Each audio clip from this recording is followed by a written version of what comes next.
I'm going to make a very broad statement and say that by and large, human children are idiots. And we don't realize that right away, you know. When I look back at where I was, when I was 17 years old, I was a complete moron. I had a level of naivety and just a vacuum of knowledge, right, about the world. And I think that's the problem we're having today, is that children are allowed to stay idiots a lot longer than they used to be. Basically, I know this might sound like I'm a old-fashioned fuddy-duddy, which is, you know, people laugh and snicker at people saying this, but the truth of the matter is that, you know, there's children are self-educating using Google and YouTube and the internet, and what that does is imparts knowledge without risk. And that's the point. Before the internet, you know, and when I was a child and a teenager, didn't have any of that. You had, in order to learn something, life lessons, right, real important ones, you had to put something on the line. You couldn't just look it up and go, oh, okay, and then not have paid the price for receiving that information. You had to take risks, and you had to fail, and you had to fall and be hurt, and have your very life put in danger. And if you didn't make the right decisions, well, sometimes you ended up dead, and sometimes you ended up just smashed down on the floor thinking you'd never get up again. That doesn't happen anymore. The level of naivety and just stupidity, right? Like not thinking. Children are allowed to do that forever. Like I know people in their 20s. I mean, they can't even tell time on an analog clock. I mean, it's ridiculous. They've made no investment, no personal investment, no personal risk to receive the knowledge they have simply by clicking a button on their phone or a computer.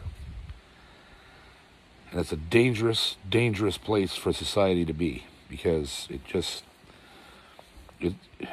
you have a crop of humans who just didn't pay their dues. And when I look back at my life, I realized just how stupid I was.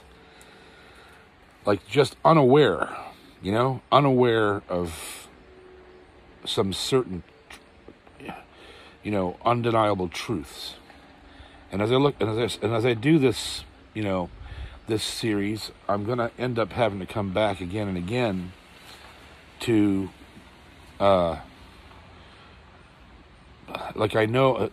I guess what I'm saying is that during the main body of this story, there's a whole lot of other things going on behind the scenes that were happening at the same time, and that were ultimately affecting the whole storyline, affecting how I made my decisions and why I made them, and things like that. And you have to look at the behind the scenes influencers in those scenarios. So from time to time, like we're up to, I think this is episode 18 or 19. I don't know I can't remember which one it is now. But occasionally, we're just going to have to go back and put some background behind some of this stuff. And this episode here is going to do that, as well as move the story forward. My brother David, who I've already talked about, as I grew older, him and I, you know, he sort of straightened himself out a little bit. You know, he never was 100%. He was always angry and quick to anger, and, you know, a lot of potential for violence. He was just that kind of a guy. And but on his other side, he was soft-hearted and smart. Holy Jesus, that man was smart. He was well-educated. Like, he was one of the, he got his grade 12. He went to trade schools. He read hundreds and hundreds and hundreds of books. Like, he read Einstein and Tesla and Newton, and like, he read these books and understood them. He was really good at math, and nobody else would talk to him about those things but me. I mean, Mother wasn't going to do it. She didn't give a shit about any of that. And Bob and Joe, they weren't conversant on that stuff and didn't want to be. Not many people would want to talk about the pinnings of the whole universe, right? But I would be with Dave at the kitchen table sometimes in the morning or in the evening, alone with him, sitting there drinking tea and smoking cigarettes, and we'd start talking about, Einstein and the theory of relativity and the universe and the solar system and all of these things, and these conversations would be amazing. I got 100% of my interest in the universe from David. Dave was really into that stuff. And so there came a conversation one day, probably when I was about 14 years old, or 15 maybe. We were talking about, I don't know, I'm not sure what we were talking about, but he suddenly looked at me and said, you realize that you're the only thing in the universe that you can know for sure is real. And I said, what do you mean? He said, well, you can't be sure that there's any other consciousness besides your own, because you can't be in someone else's head, someone else's body. Your perception of the universe is the only thing in the universe that it lives in reality, and everything that you see and do might not be real. You can't tell. You're just going on faith and mathematics that the ball is orange, the car is yellow, the food is hot. Someone else may see the universe in a completely different way, and they do, and you will never know what that is. And he freaked me out badly. I went away from that conversation actually in abject terror, because I suddenly realized how alone I was. I was trapped in my own head, and that was the only place I knew for sure that even existed. And the concept of this massively unknown universe, spinning through that, going, it caused a million questions. Why am I here? Who am I? What am I? What happens after this? And over a couple of days, thinking about this constantly, right? And of course, I'm saying these things now, but these are concepts that have been, considered by people for thousands of years. But I was a 14 or 15-year-old kid. It never hit me before. And suddenly I realized that death was the only option for getting out of here. There was your life had a finite length, and there was no escape from passing on into the world. That was the kicker. that's what it came to. It's like, okay, I'm a finite energy. Energy can't be destroyed. Eventually, I'm going to die. And then what? What happens to the energy? What happens to anything? And so, when I realized that, when it hit me, and it was really strange, you know, because I'd already experienced death. My father had died. But I realized then and years later that I had buried the fact of his death so far down inside me that it wasn't real to me. I made it not be real because I couldn't accept it. And so there I was, 15 years old, and just realized that I'm alone in the universe, and at some point in time, I'm going to wink out just like everything else does. This caused a real problem. It was only maybe a week later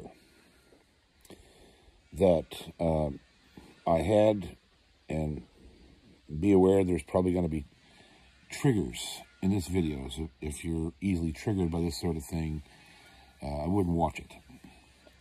And but as I've said earlier in other videos, sharing these problems is often the best thing to do. Confront them alongside somebody else who has the same problem. And millions of people do.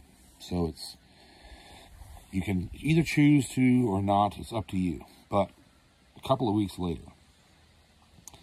after, you know, pretty well 14 days of obsessing with the fact that I was going to die at some point, I had my first major panic attack. And I had no idea what was happening. I went to bed one night. We were alone in the house, me and Mother in the apartment.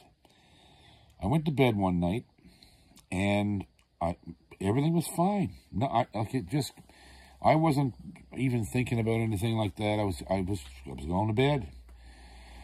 And I got in the bed, and as soon as I laid down, my heart sped up to just like a trip hammer. And I had this pins and needles in my stomach, like that terror feeling, that fight or flight response, where the that's the adrenaline pouring into you, and I couldn't breathe, and I like, there's just no way to describe a panic attack to somebody who's never had one.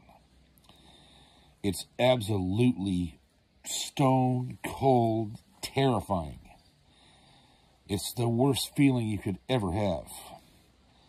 And immediately, the first thing that jumped into my head was, this is it. I'm dying right now. And I got up and was so terrified and shaking, and I couldn't function. And I literally ran out into the living room, back in the living room, and I got behind the sofa. I got behind the sofa, against the wall, in between the sofa and the wall. And I sat in the corner behind the sofa, and I don't know what I was doing. I don't know if I was crying. I might have been crying, but I must have been doing something, because all of a sudden I hear Mother's door open. And she comes roaring out in the hall. John, where are you at? What's going on? And she couldn't find me. So I was behind the fucking the couch. And she come in the living room, and she saw the couch all moved up from the wall. She realized I was back there. And she come to the foot of the couch. She said, what in the hell are you doing back there? And all I could say to her over and over again was, I don't want to die. I don't want to die. I don't want to die. And my mother, as hard-ass as she was, she pulled the couch out, and she dragged me out from that behind the couch, and got me sit on the couch. And she said, "What are you talking about? You're not dying. What are you talking about?" And I think I said to her, I'm pretty sure I said to her, "Dave told me I was going to die." Holy shit. It was actually funny. When I look back on it, she must have not known what to do. Well, she did, because she did it. She said, "You're full of shit. Dave's full of shit too. You're not dying. You're only 15 years old. I mean, what the hell's wrong with you?" And she, all in good nature, right? And she was, rubbing my head and like, "You're foolish. Don't be so goddamn foolish. You're not dying." And so she did what all mothers do, I guess. She went in the kitchen. She poured me a big glass of milk. She took me back to my bedroom, and she put me in the bed, and I was sitting up in the bed, and she said, "Drink this milk and go to sleep, and don't be so goddamn foolish. You're not dying." And so, like, and that diffused it. That diffused the whole thing instantly. I'll never forget that. It was well, as you're going to find out, like, these things kept rearing their head with me for most of my life. And so I drank my milk, and she said, you're okay now?" And I was like, "Yeah, I'm okay." Because I was all like, when it stopped, it just seemed to stop instantly. When she came out and found me, that's what did it. She just shut it off. And so I went to sleep, and I was fine. I slept all night long, no worries, right? So the thing that I didn't realize, and I wouldn't find out till probably nearly 30 years later, was that I had PTSD. And all of these symptoms, all of these things, the panic attacks and the feeling that you were bound to die, and either at a young age or right away, or that you wouldn't live very long, and like all of these symptoms, when you take I took a Mayo Clinic test when I was in my 40s and scored horrendously into the PTSD scale. And my mother stopped the first panic attack, but she was part of the problem I had. She was part of the reason I had the problem. I didn't know it then. And of course, other things which I've described in these videos, I went through, and I was sick, and I didn't know it. I just thought I was I just thought I was an idiot. I panic easily, and those sorts of things, And so that was the beginning of it. It would become a very serious problem quite soon after that. And so I started to live with that. I never knew when these attacks would occur. They would occur for the stupidest reasons. Couldn't explain it. And didn't know what the triggers were. All of a sudden I'd be fine. The next thing you know, I'd be in a blind panic. And wanting to go to the hospital because I thought I was having a heart attack, or I thought I was mainly, I almost couldn't think about, dying or other people dying, or I just couldn't do it. It just drove me into a clear terror. So that was something that when I look back on it, it really makes me wonder, with all of that terror and panic just below the surface in my life, how I grew these giant steel balls. And I think, if you want my honest opinion about it, when I look back on it now, because thank God now, I still have PTSD and anxiety problems and all these things, but I don't really have panic attacks anymore. I have had a few mild ones in the past, I don't know, 10 years, but nothing like they were when I was young. They were debilitating, unbelievably debilitating, but now I can occasionally have sort of a mild, and I'll get into this later, but I beat them. I beat that part of my problem, and it can be done by anybody. And I may talk about it later on. But if you have this problem, have faith. It's not insurmountable. And so it's a wonder that I did the things I did when I was so afraid of dying. But at the same time, that's probably why I did them. Because I figured if I don't do it now, I might not get a chance to do it. So I had no inhibitions about, especially, I had plenty of inhibitions with people. You know, anybody, girls especially. Like, I mean, I never dated anybody until I was 17 because I was too busy playing music.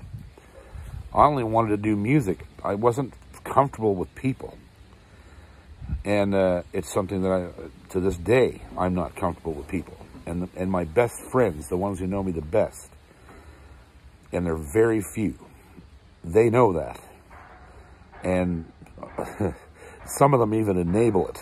They know that if I get in the wrong situation, that I'll become very, very uncomfortable and possibly cranky and all those things, right? So it's a wonder. It's a friggin' miracle, and potentially directly tied to, with all that PTSD and anxiety, that I was able to do the things I did. But it could well have been because of it. It's a fascinating, that's a fascinating paradox, you know. But it's something I've considered for years, and I think it's probably true. If I had been sort of a normal boy, you know, in the traditional family with, you know, people had mother and father with a good job and went and got a university education and just had the, you know, the leave it to beaver life, you know, that some people are lucky enough to have. If they're, you know, sometimes they're not that lucky to have that, but if I'd have had that life, I may not have done any of these things. I may not have even pursued music. Just because the pursuit of music is so specialized and so weird. It's just not a lifestyle that is conducive to normal living.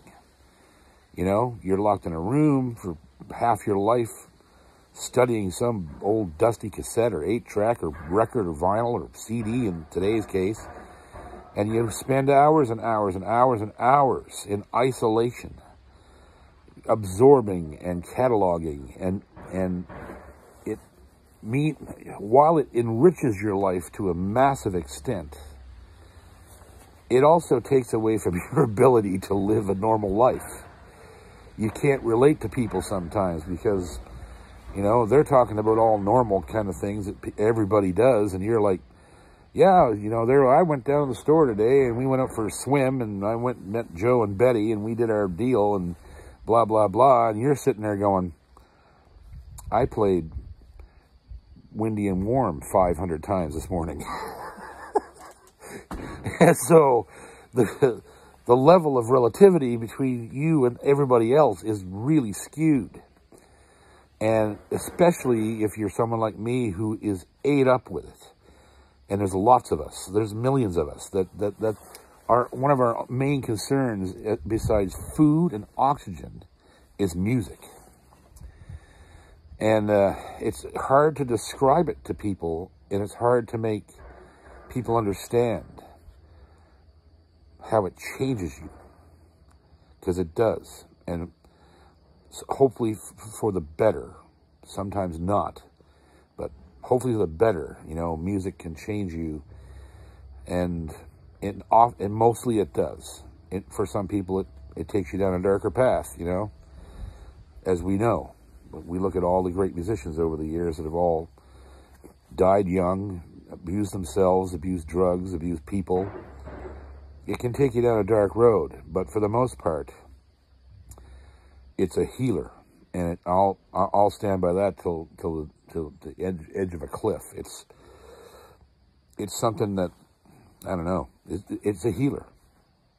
I think that's part of the reason I also gravitated towards it and kept building and building and building as I grew into my teens and got more intelligent and more, I started to learn, and my physicality changed. I was growing. I put on 6 inches and 50 pounds when I turned 16.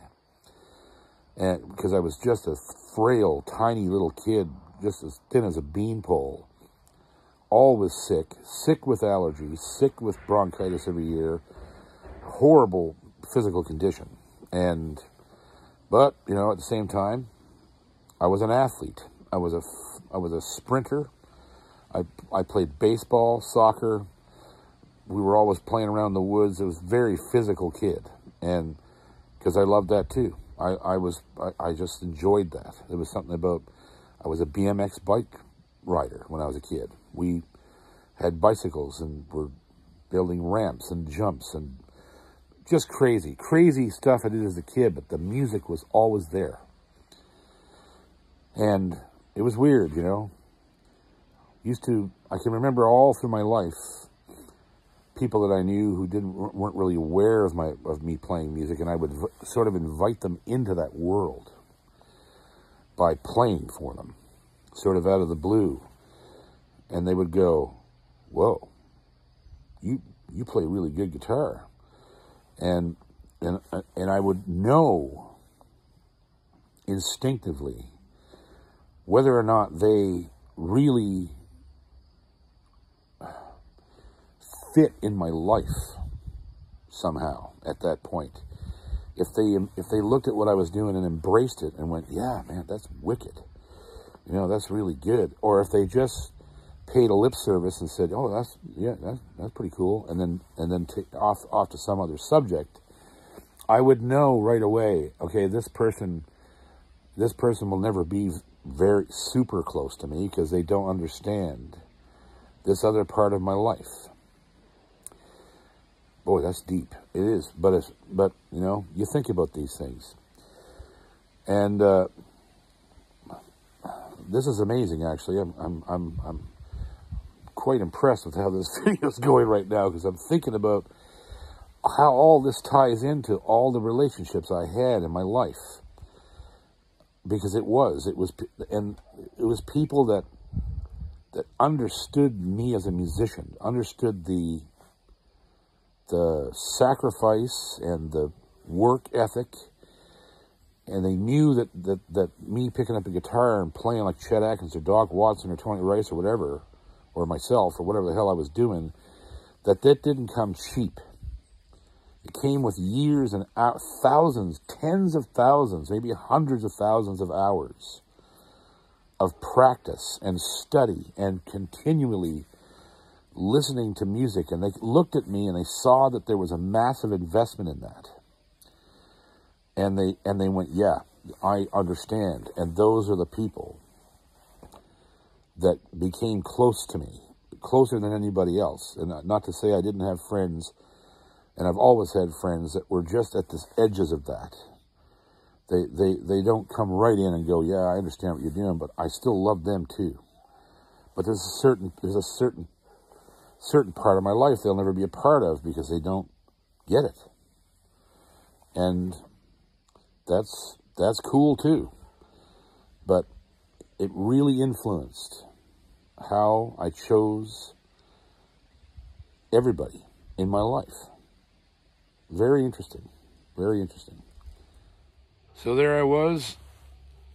Just wasn't actually 17 yet. I was 16. And by the first part of January of 1985, well, 86, I guess. I think it was 86.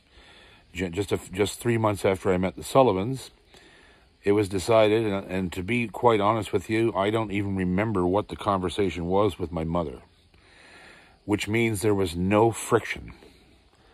I don't think she even hesitated. Matter of fact, I know she didn't. I told her what I wanted to do, and she saw me turning into a young man, sort of. I wasn't anywhere near it, but... And she was there. She knew all along. She watched me do this from the age of 5. And before that, at the age of 3, becoming just completely intertwined with music, and then playing it at the age of 5. She watched the whole thing, so she wasn't stupid. She saw that it was happening whether she wanted it to happen or not, and it didn't matter. And then there was just where we were living, in Bridgewater. There was no work there for someone like me. I wasn't a laborer. And the other thing, obvious thing was, if I was to go find a labor job, I could have worked at the fish plant or Michelin, or I could have tried to go on to college or whatever the hell end up doing. I'd have to go to work somewhere. And frankly, the risk to my hands with the kind of work I would have had to do was too great. You just imagine working in a fish plant or out in the woods or any kind of a labor job, and you cut a finger off, or you break something, or whatever you do. And I think she knew that, and I knew it. I didn't want to do that kind of work because I didn't want to destroy my hands. And because they were everything to me. That was who I was music. So I don't believe there was any conversation really at all. I think it was just like, I want to do this. And she was like, well, okay, just make sure you write me every week and blah, blah, blah. And she gave me $10. We asked Murray if he would drive me down to Alabama. And he did. I think we took his old Cadillac. Just me and him, I think. I don't think there's anybody. I don't remember if somebody came with us. Bill might have come with us. Yes, Bill did come with us. Bill came with us. And so down we went to Alabama, me with $10 in my pocket. And we got to the little house there. Went in the house, met Enoch and Margie, I'll never forget Margie looking at Murray's dad and going, Mr. Bill, how are you? Because that's how they address you down there. You address your elders by their first name and Mr. You never called anybody by their last name because it was an insult. You were speaking of their father. He wouldn't have been Mr. Freeman because that was his dad. So you always addressed your elders, Mr. Bill. Mr. Bill, come on in. And Bill looked at me and goes, guess I'm Mr. Bill now. It was so funny. Anyhow, we went and had a meal, and Murray and Bill left right away. They had to go back home, so they left me there. What was really crazy was that there was a show that night. So there I was right in the middle of it immediately. And this, here I was. I was a kid. I didn't know anything. Thought I knew stuff, but I didn't know shit. And I was about to meet one of the greatest men I ever knew in my entire life. And his name was Emmett Sullivan. He was Enoch's brother. He was the banjo. He was the original. I started to find out about who they were and what they'd accomplished, which was incredibly impressive. They started out on a radio station in Picayune, Mississippi in 1949.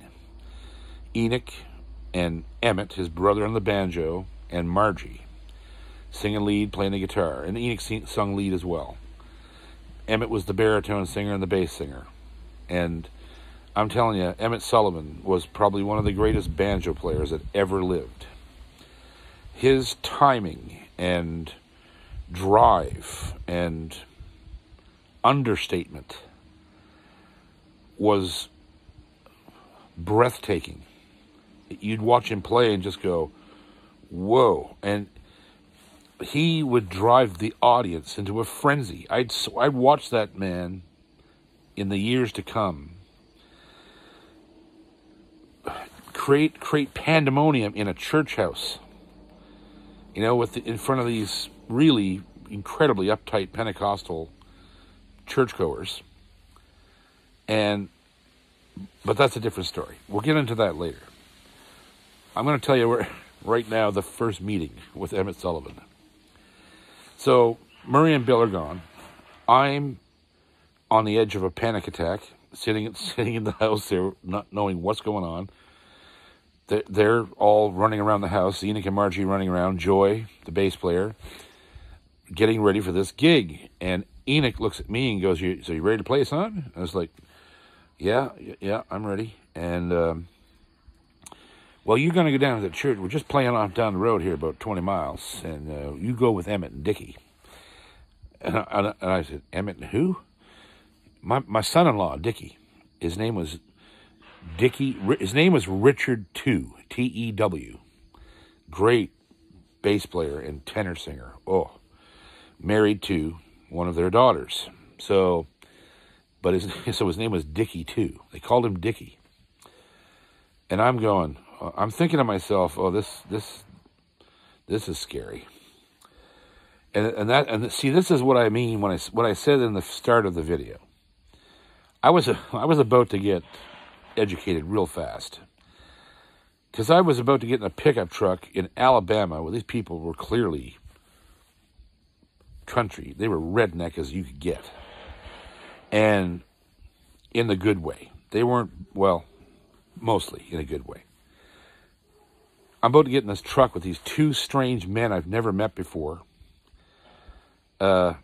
And I'm about to shit my pants. I don't know what's going on. I just know that Emmett's a bass player, or a banjo player, and Dickie's a bass player, but he's not playing. He's just going to the gig because he wants to go to the gig, and I don't know what's going on. So the pickup truck pulls up, and I get in this truck. It had a bench seat, and I'm by the door. Emmett's beside me, and Dickie's driving the truck.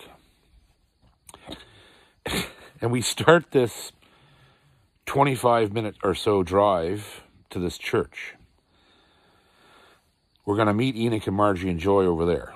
So there you go. So I don't know I'm trying to play it cool, act like I know what's going on, and you don't know what's going on at that age. Not at all. And I'm just sitting there, and I'm like, yeah, this is going to be cool, and they won't answer me. Neither one of them. They're not talking to me. They're talking to each other. And they're saying, Emmett looks at Dickie and goes, "Did you bring the rope?" Dickie says, yep. Same one we used last time. And I'm like, I don't know what's going on.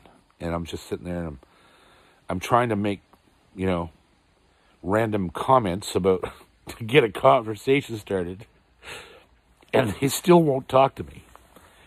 And then the next thing is Dickie goes, you want to take him down that same road we used the other week? Emmett, oh yeah, that's a good place. Nobody hear him down there. And this was going on and on. This is what they were saying. Obviously loud enough for me to hear. And so by the end of it, quite near the church, I decided to just, really try to interject. So I said, "Geez, boys, I sure can't wait to pick." And Emmett looks at me finally after all this time of talking about ropes and deserted roads and Vaseline and everything you can imagine. He looks at me and goes, "Only thing you're going to be picking is bleep out of your behind." And I almost died of a heart attack. I was like, I'm a dead man. They're going to take me back in the woods and assault me and kill me. And I was terrified. And the reason I'm laughing about this is because when we got to, they didn't do any of that. When we got to the church,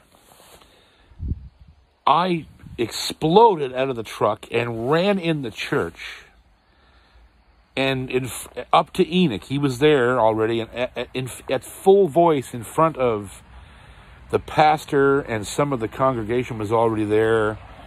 I run up to Enoch and go, Mr. Sullivan, your brother's going to rape me, and this and that. And I was like, I just went ape shit in the church. And Enoch he he started to laugh. And then he got kind of angry at Emmett. He said, you, and he's trying not to laugh, right? What had happened was, of course, they were really quite proud that I was coming down there. And, of course, they told Emmett all about me. And Emmett decided that he was going to start the relationship off right. and prank the hell out of me, right? Like, that was, oh, God, he was terrible for pranks. It was unbelievable how far he'd go to freak somebody out. And so Enoch goes, you just wait right here, son. And he went outside. And I kind of followed behind and looked out the door. I was still afraid. I was terrified, right? And he goes to the truck, and you can just see him going. And he's giving Emmett total shit. He's like, and then I could hear him, don't do that boy that way. He's got nobody down here. And when I figured out it was a prank, and Emmett and Dickie were laughing so hard in the truck, I just gravitated to Emmett. They scared me so bad, and it was so brilliantly done. Their parts were, they could have got an Oscar for what they did in that truck on the way to that gig. And I instantly fell in love with Emmett Sullivan. Emmett became my hero. The guy was so funny. Like, I mean, and that's obviously, that was a dark way to prank someone, but it was as bad a prank as you could possibly pull on somebody in a truck with two strangers going to an unknown place, you know. And Emmett immediately took me under his wing. I kind of passed a test with him that I managed to survive that prank. And that man was the kindest, most beautiful person. And he taught me, oh my God, so much, so many things. And funny, oh my, he was hilarious. He was that kind of a character that, and we will definitely be getting into much more about him and the whole family as we go forward. But he was the kind of character that he acted way harder than he was at times. And you were never quite sure if he was serious or not. And you loved him so much, you didn't want to disappoint him. So you ended up taking him seriously more often than he was serious. And he used that to his advantage to teach you. And to teach you by causing you to fall on your face. And then when he saw that you were willing to get up after that, he'd run and help you up. And say, and this is all metaphorical, right? And he'd say, in his way, he would go, okay, see that? See how you fell there? Did you die? No? Well, then you're still alive, right? Yeah. And then now what'd you learn from that? And that was Emmett Sullivan. And that's a type of person that doesn't exist anymore. I don't think they really exist anymore. Maybe they do, maybe, but for the most part, that type of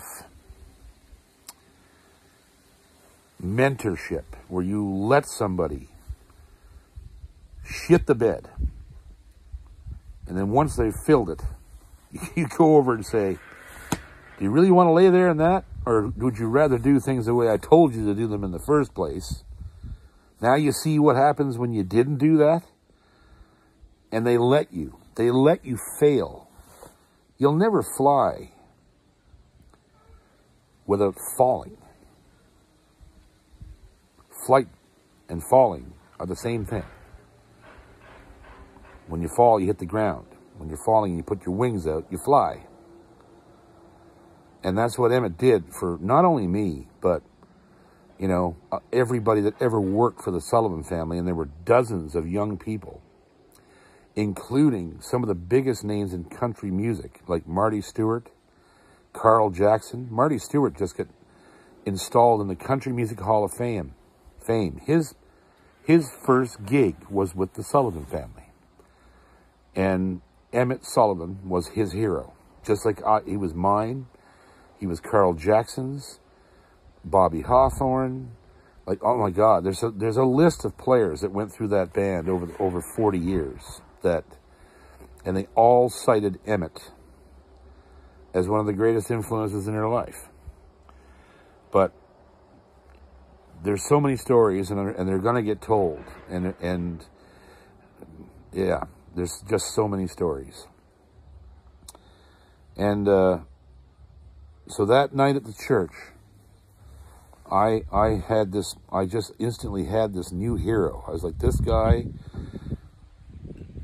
I've never seen anybody that badass that could prank you that hard and get away with it. And his countenance was just, once the prank was over, his whole thing changed. His eyes were just always kind of big and full of light and love and sparkling, and he had this mischievous grin all the time. And we got up on stage and played the show, and he took it easy on me that night because he'd already near ruined me. And it was my first show, but every once in a while he'd look over at me and like, because I wasn't playing quite in time, or I missed a chord. He started guiding me right away, and we got through that you know, about halfway through the show, and Enoch leaned over to me off the microphones and said, do you know a song? Can you sing a song? Because he had introduced me a couple of numbers back before that. You know, this is all the way from Nova Scotia, Canada. This is young little John Paul Cormier, and because I was still kind of a spindly little kid, you know, and he said, "Do you know a song you can sing for the people?" And I was like, "Yeah, sure, yes, absolutely." So nervous, terrified, in this old country church, you know, in front of maybe 100 people,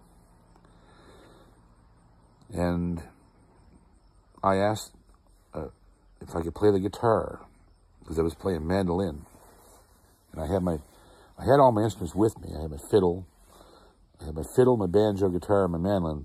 I threw them all in the pickup truck with Emmett and Dickie, and so I said, "Can I play the guitar?" He said, "Yeah, well, sure you can." So I on the guitar, put the guitar on, threw the capo on the 3rd fret. And I launched into the only gospel song I could think of. Fingerstyle, of course. Merle Travis. I Am a Pilgrim. And by God, did that ever turn out to be true. Unreal.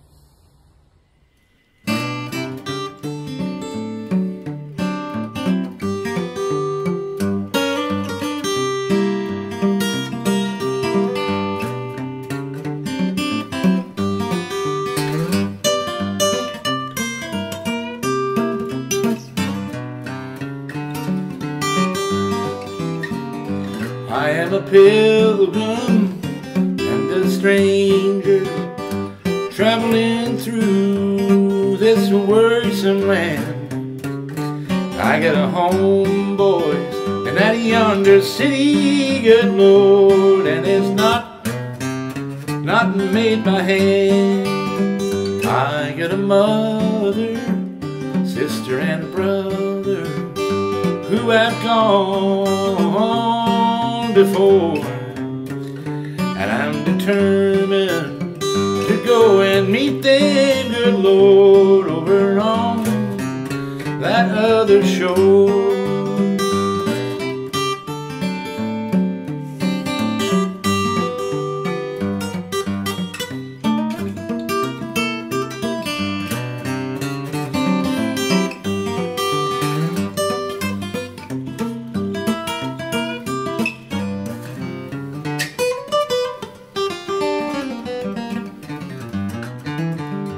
I'm going down to the river of Jordan just to cleanse my weary soul.